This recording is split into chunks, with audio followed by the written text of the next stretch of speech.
minimal 2 putaran. Nah ini memang di lapangan oleh tim Liga juga dari sisa gue selama ini yang diterima memang sudah pasti 2 putaran, dan kalau memang 2 putaran dari yang diterima kalah atau posisi menang begitu sejauh ini yang ya kalau di internal kita hampir sama, mendekati keakurasian dari hitung cepat, jadi tidak ada yang tembus 50%.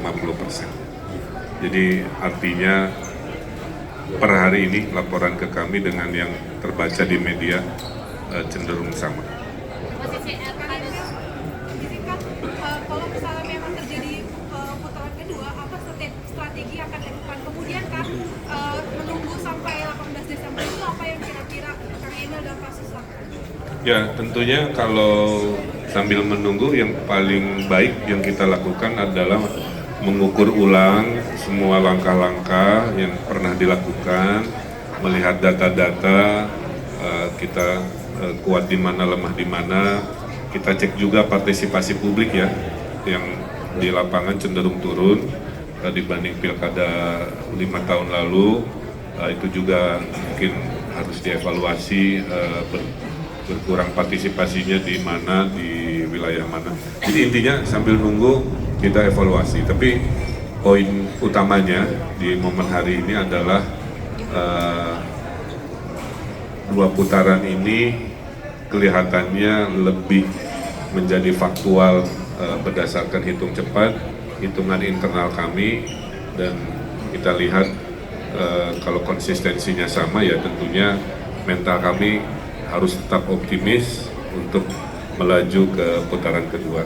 Bang, evaluasi yang dilakukan apakah termasuk juga Gantian. Gantian. Kan ini kan hasil quick count yang keluar itu kan agak berbeda dengan slogan yang selama ini dikatakan oleh Ridho ya, 1 putaran. Ini sejauh ini emang kalau Kang Emil lihat apa sih kekurangan di lapangan selama kampanye itu kan sehingga kemungkinan ada 2 putaran itu? Ya evaluasinya terlalu banyak ya Mbak. Jadi dinamik politik itu bukan matematik ya.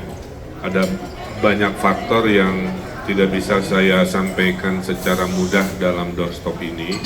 Tapi poinnya hasil evaluasi, hasil hitung cepat ini justru baru mau akan dievaluasikan, baru akan dibahas, sehingga saya belum punya jawaban pasti dimensi-dimensinya seperti apa karena terlalu kompleks. Apalagi kalau saya perbandingkan dengan 2 pilkada yang pernah kami lalui itu memang parameternya ternyata jauh berbeda.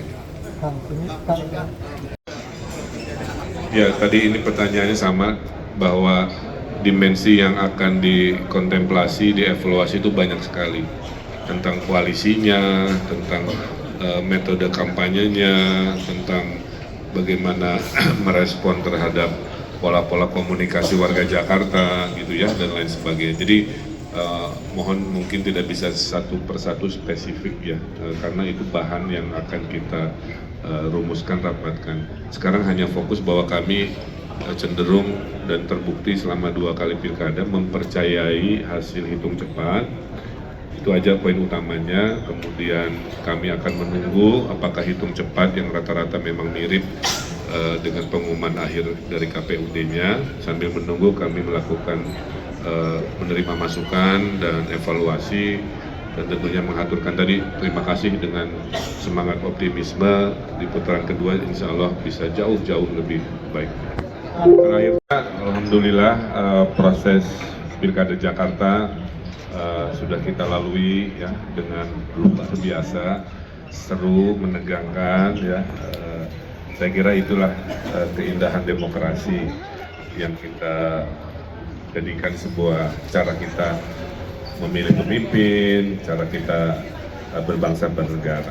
Nah, menanggapi hasil hitung cepat ya, quick count, kami mengamati mayoritas belum ada yang tembus 1 putaran atau 50% ya.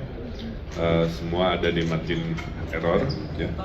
Oleh karena itu yang pertama saya mengaturkan terima kasih tentunya kepada surveyor-surveyor yang secara resmi sudah membantu masyarakat mengetahui dalam waktu cepat hasil dari pemilu khususnya di Jakarta. Saya mengaturkan terima kasih kepada warga Jakarta yang sudah berpartisipasi ya dalam Pilgub Jakarta ini, khususnya kepada warga-warga Jakarta yang menitipkan cita-cita semangatnya dengan memilih kami di TPS di tadi pagi. Kami juga menunggu tentunya selain tadi hasil hitung cepat, menunggu putusan dari KPU untuk mengkonfirmasi ya apakah sama atau tidak atau bagaimana.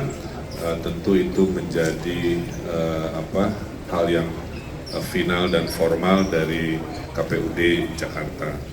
Yang saya yakini bahwa perhitungannya akan apa adanya, ya, tidak dikurangi, tidak dilebihkan, karena kami meyakini dan berterima kasih KPUD, Bawaslu, ya, KPPS semua melakukan kerja-kerja luar biasa. Ya. Di kami banyak saksi-saksi juga yang terus bekerja memastikan C1 atau lembaran-lembaran perhitungannya itu bisa menjadi sebuah rujukan final. Kebetulan di tim Ridho juga ada tim yang akan melakukan real count, sehingga ini bisa nanti memperkuat apakah hasil quick count dengan real count dari berbagai sumber ini mengkonfirmasi yang kita sebut apa adanya. Andaikan ternyata harus 2 putaran, untuk kita terus bersemangat ya dan berkomitmen untuk menjalankan proses yang kedua ini dengan jujur, dengan integritas, agar yang terpilih betul-betul memiliki legitimasi ya dalam menjadi pemimpin di Jakarta. Kami juga sudah menerima masukan-masukan dan terus menerima masukan-masukan terkait apakah strategi masih ada yang kurang, apakah lain sebagainya, karena memang dinamika pilkada ini luar biasa, khususnya Jakarta yang menjadi pusat perhatian se-Indonesia sebegitu rupa, sehingga nanti tentu akan jadi sebuah kontemplasi dan strategi terkait apa yang akan kita lakukan. Nah, pada warga Jakarta tentunya tetaplah menunggu sampai keputusan resminya, kalau nggak salah 16 sampai 18 Desember. Setelah itu kalau memang harus putaran kedua, ya mari kita berkomunikasi lagi, aspirasi-aspirasinya tentu akan kita dengar dengan segala bentuk kampanye di tahap kedua yang tentunya harus lebih baik. Tapi secara umum menurut saya Pilkada Jakarta ini berbeda ya dibanding 5 tahun sebelumnya. Jadi lebih rekonsiliatif kan. Yang dulu rival menjadi teman, teman jadi rival, nggak ada masalah. Kemudian kampanyenya relatif riang gembira, tidak ada hal-hal sara yang mengemuka dalam proses selama 2 bulan ini. Menurut saya mudah-mudahan jadi rujukan bahwa pilihan per 5 tahun bisa berbeda dengan sebelumnya sesuai dengan kebutuhan. Nah, kita fokus juga menghadapi masalah-masalah Jakarta ke depan yang tentunya tidak mudah ya dengan segala tantangan-tantangannya. Mudah-mudahan warga Jakarta tetap semangat, karena saya yakin siapapun yang terpilih itu orang-orang baik, niatnya juga baik, dan programnya juga baik-baik ya. Tinggal masalah tentunya takdirnya kepada siapa. Saya kira secara umum itu yang bisa kami sampaikan.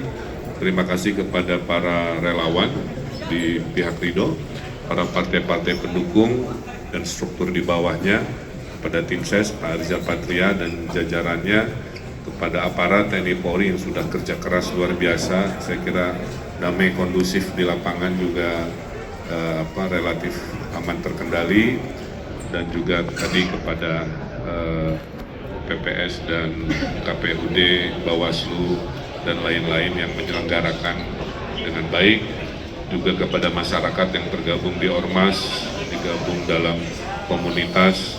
Mari terus kita tunggu hasil akhirnya.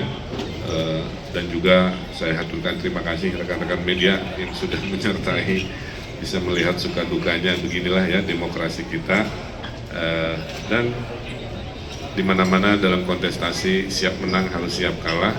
Yang penting kejujuran, kualitas ya, dan kebenaran yang menjadi patokan bagaimana kita berkontestasi. Saya kira secara umum itu rangkuman dari apa yang pasangan Ridho respon terkait hitung cepat sampai hari jam ini yang relatif sudah stabil ya. Terima kasih. Dan tentunya kami selalu dan tetap optimis ya terkait ikhtiar-ikhtiar yang sedang kita lakukan. Terima kasih.